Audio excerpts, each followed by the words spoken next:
इन किल्सो एक देश का। भैया आप बताओ, आप किसका परिवार हो? मोदी जी के। किसका परिवार हो? मोदी जी के। सर आप किसका परिवार हो? मोदी का परिवार। आप किसका परिवार हो? मोदी का परिवार। आप किसका परिवार हो? मोदी का परिवार। 24 चल रहा है, तुम्हारी औकात तुम्हें पता लग जाएगी। और इलेक्शन के बाद ये लालू प्रसाद यादव और इनके परिवार को, कि लालू की रैली में लोगों को बिरयानी भी नहीं मिली है। वहां झगड़ा हो गया, कोई कह रहा है मेरे को लेग पीस नहीं मिला, कोई कह रहा है मेरे को टंगड़ी कबाब नहीं मिला। वहां आपस में जूत बच गए। अब तो ओबामा भी कह रहा है राम राम, अब तो लालू भी कह रहा है, मगर लालू का बेटा कह रहा है कि जितने मंदिर बनाते रहो, अरे तुम्हारी अगर औकात है तो तुम मस्जिद के बारे में बोल के दिखाओ। अगर बीजेपी वाले राम राम बोलते हैं तो 100 करोड़ लोग राम राम बोल रहे हैं, तुम किसको किसको बोलोगे? वो बीजेपी के बंदे हैं। अब तो देश का, और अब तो मजे की बात सुनो भाई साहब, अब तो ओबामा भी कह रहा है राम राम, अब तो लालू भी कह रहा है, मगर लालू का बेटा कह रहा है कि जितने मंदिर बनाते रहो, अरे तुम्हारी अगर औकात है तो तुम मस्जिद के बारे में बोल के दिखाओ। तुम्हारे मुंह से आज तक एक बार भी नहीं निकला मस्जिद के बारे में बोलना।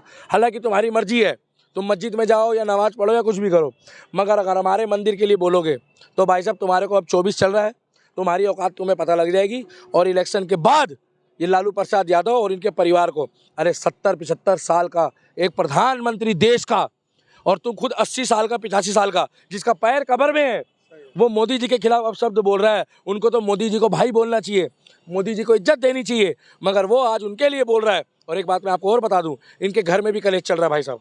इनका एक बेटा है, उसकी वाइफ का झगड़ा चल रहा है इनके साथ, और उसने तो ऐसे ऐसे आरोप लगाए, ये बात जरूर डालना शॉर्ट्स में। ये लालू जी को मैं इसलिए काउंटर दे रहा हूँ, और कमेंट में जितनी गालियाँ आप लिख सकते हो भाई साहब इस व्यक्ति के लिए लिखना, पता क्यों? क्योंकि ये मोदी जी को गाली बक रहा है। उनके घर में उनके बेटे की भाई साहब पत्नी ने इनके ऊपर कम से कम कई सारे आरोप लगाए हैं, इनकी वाइफ के ऊपर लगाए, इनके परिवार वालों के ऊपर लगाए। एक बार हिम्मत है तो कैमरे में आके बताएं कि इनका वो क्या मसला चल रहा है। मैं तो एक ही बात बोलूँगा भाई साहब कि भैया देखो ये लिखा हुआ है, आज पूरा देश कह रहा हूँ मैं मोदी का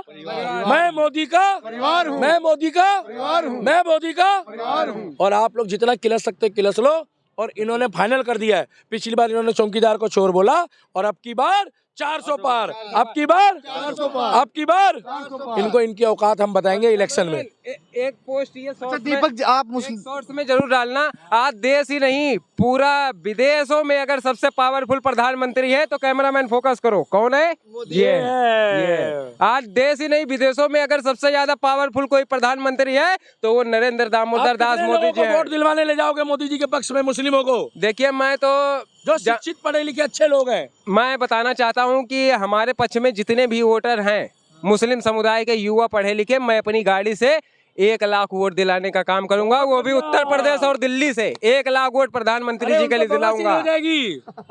और इस बार तो मैं एक बात कहना चाहता हूँ पत्रकार महोदय, इस बार तो कोई विपक्ष में है ही नहीं, एक तरफा वोट पड़ेगा, धक धक धक धक धक धक धक धक, केवल कमल ही कमल पे जाएगा। खुद कर दिया ये, एक तरफा वोट पड़ेगा। नहीं है, मोदी का परिवार हम है, मोदी का परिवार मोदी का परिवार मोदी का परिवार।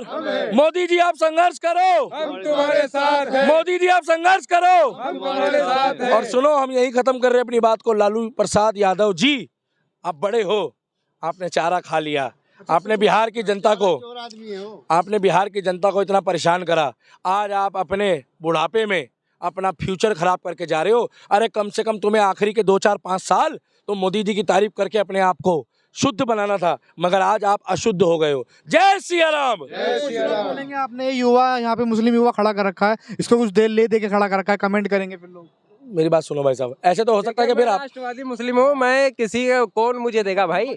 नहीं, दीपक जी तो हमारे समझ लीजिए फ्रेंड है, मैं किसी का दिया हुआ खाऊंगा भाई? मैं तो राष्ट्रवादी मुस्लिम हूँ देश के। सवाल अगर आप पत्रकार बनते हो और ये बाइट जरूर डालना और सच्चे हो तो एक बार जाके शाहीन बाग में पूछना जो टेंट लगा के बैठते हैं कि ये बंदे जो है वो बिरयानी और 500 रुपए वाले हैं कि नहीं। और अगर अपने सगे हो तो यही बात जाके एक बार हैदराबाद में पूछना कि वो लोग जब भीड़ लगाते हैं तो 500 रुपए दिहाड़ी वाले बंदे लाते हैं। और एक बार टाइगर राजा सिंह की जाके रैली में पूछ लेना, वहां पर पैसे लेते नहीं है, बाकायदा वहां पैसे देते हैं और भगवान राम का भंडारा करते हैं। और ये जरूर डालना, आज तक दिल्ली के दीपक ने किसी को ये नहीं बोला है क्या कि यहाँ आओ मेरे साथ खड़े होके बोलो। मैं एक ही बात बोलता हूँ, जो राम का है वही मेरे काम का है, तो लोग मेरे साथ चल पड़ते हैं क्या? और ये लोग 500 रुपए देके वहां भीड़ लगा रहे हैं, वो लास्ट में झगड़ा हो गया कि लालू की रैली में लोगों को बिरयानी भी नहीं मिली है। वहां झगड़ा हो गया, कोई कह रहा है मेरे को लेग पीस नहीं मिला, कोई कह रहा है मेरे को टंगड़ी कबाब नहीं मिला। वहाँ आपस में जुद बच गए। और तेजस्वी पता क्या कह रहा है? तेजस्वी पता क्या कह रहा है? तेजस्वी कह रहा है हमें, तेजस्वी क्या कह रहा है मालूम है आपको? तेजस्वी कह रहा है इतना ही था भैया माल, बाकी जो बच गए हैं ना, अगर हमें वोट देंगे तो हमारी कोठी में आके खा लो, क्योंकि रात को फिर लालू जी बकरा अच्छा बनाते हैं। जय श्री राम।